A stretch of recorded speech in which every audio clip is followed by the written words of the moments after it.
नमस्कार दोस्तों, आप सबका स्वागत है आपके अपने YouTube चैनल कॉमर्स वर्ल्ड। जैसा कि अपने पिछले वीडियोस में हमने जाना कि इनकम टैक्स क्या है तथा वह कौन कौन से सेक्शन है जिनमें डिडक्शन करके हम अपनी टैक्सेबल इनकम को कम कर सकते हैं तथा अपने टैक्स को भी साथ ही साथ कम कर सकते हैं।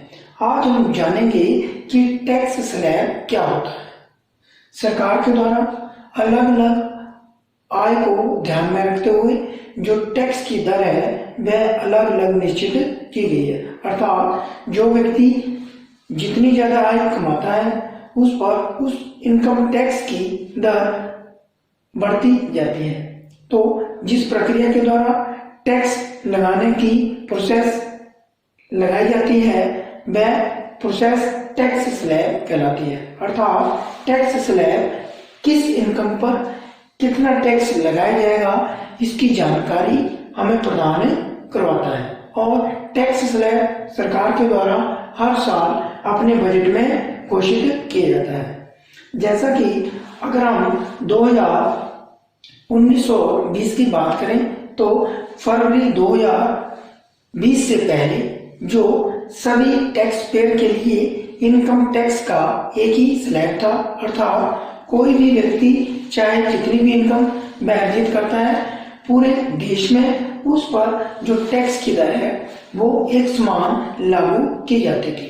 बट फरवरी 2020 से सरकार ने टैक्स स्लैब में कुछ चेंजिंग की है। सरकार ने लोगों की सुविधा को ध्यान में रखते हुए 2021 और 22 के फाइनेंशियल ईयर के लिए टैक्स की कैलकुलेशन करने के लिए 2 स्लैब निश्चित किए हैं, जिसे कि नाम दिया गया, जो पहले वाला स्लैब चलता आ रहा था उसे नाम दिया गया ओल्ड स्लैब। क्या नाम दिया गया? Old slab. तथा जो नया टैक्स स्लैब जोड़ा गया उसे नाम दिया गया न्यू स्लैब। तथा ये सेक्शन 115 BAC के द्वारा इसे इनकम टैक्स एक्ट में जोड़ा गया।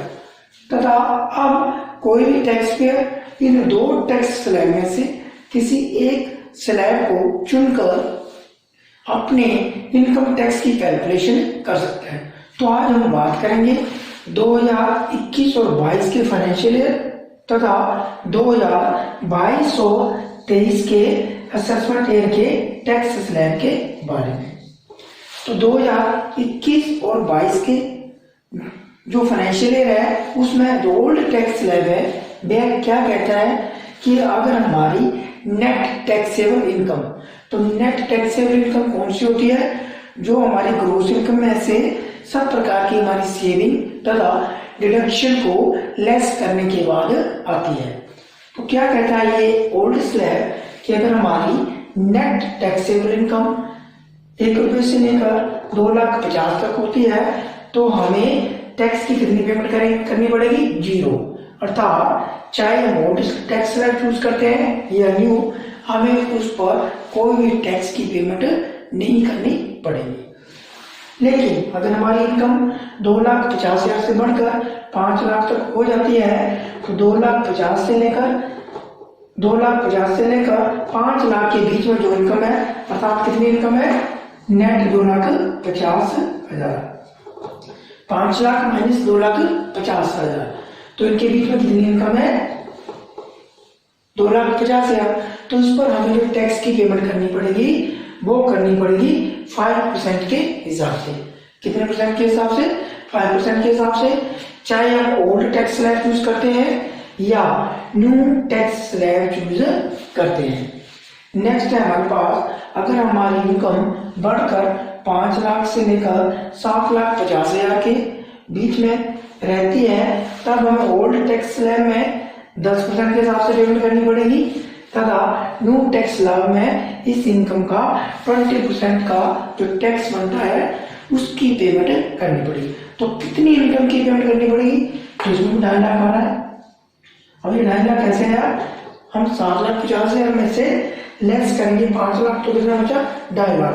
तो उस 2.5 लाख के ऊपर हमें 10% कैलकुलेट करना पड़ेगा। तो वो कितना बनेगा 25,000 रुपये।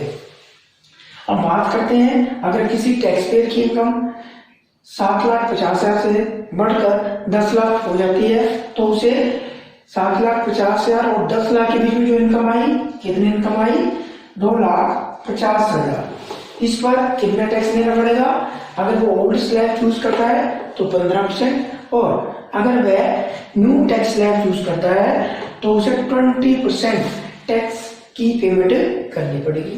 अगर इनकम 10 लाख से लेकर 12,50,000 तक बढ़ जाती है तब हमें कितने अमाउंट पर टैक्स देना पड़ेगा? तो इसमें भी 2.5 लाख रुपए पर हमें टैक्स की पेमेंट करनी पड़ेगी। और किस रेशियो से? 20% के हिसाब से। ओल्ड टैक्स स्लैब में इस 2.5 लाख और 20% की पेमेंट करनी पड़ेगी टैक्स के रूप में, और न्यू टैक्स स्लैब में हमें 25% जो इस अमाउंट का बनता है वो हमारा टैक्स कहलाएगा।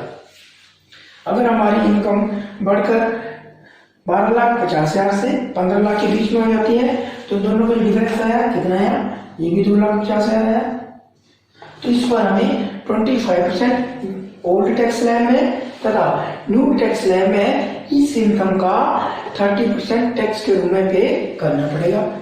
अगर हमारी इनकम 15 लाख रुपए से बढ़ जाती है तो 15 लाख रुपए से जितनी भी ज्यादा हमारी इनकम होगी, तो चाहे हम ओल्ड टैक्स स्लैब को चूज करें या न्यू टैक्स स्लैब को चूज करते हैं, हमें उस पर 30% के हिसाब से टैक्स की पेमेंट करनी होगी। अब क्वेश्चन ये उठता है कि अगर हमें अलग अलग रेशो में इस ढंग से टैक्स की पेमेंट करनी है तो न्यू टैक्स स्लैब तथा ओल्ड टैक्स स्लैब में मेन डिफरेंस क्या है? ओल्ड टैक्स स्लैब को अगर हम चूज करते हैं तो उसमें हमें जितने भी डिडक्शंस मिलती है जो हम सेक्शन 80C के अंदर लेते हैं, 80C D1, 80C-G, 80C-D तथा 80G के अंदर हम जो भी डिडक्शन लेते हैं उन्हें हम क्लेम कर सकते हैं। उन डिडक्शन को हम इसमें क्लेम कर सकते हैं तथा अपनी ग्रॉस इनकम में लेस करने के बाद जो नेट इनकम हमारे पास आती है उसके ऊपर हम ओल्ड टैक्स स्लैब के हिसाब से अपने जो टैक्स की कैलकुलेशन कर पाते हैं।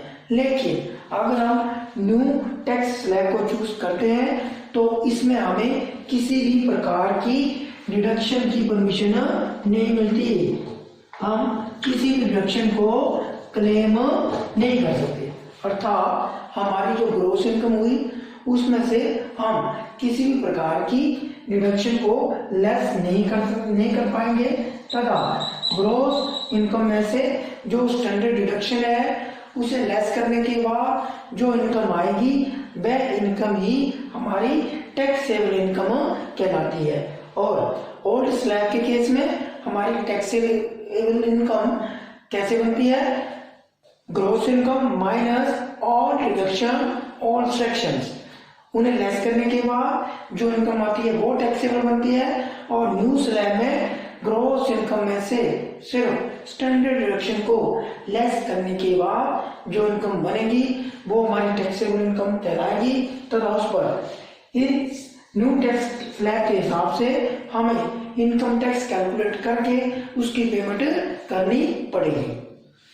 ओल्ड और न्यू टैक्स स्लैब के द्वारा इनकम टैक्स की कैलकुलेशन कैसे की जाती है इसके बारे में हम अपनी आने वाली नेक्स्ट वीडियो में चर्चा करेंगे।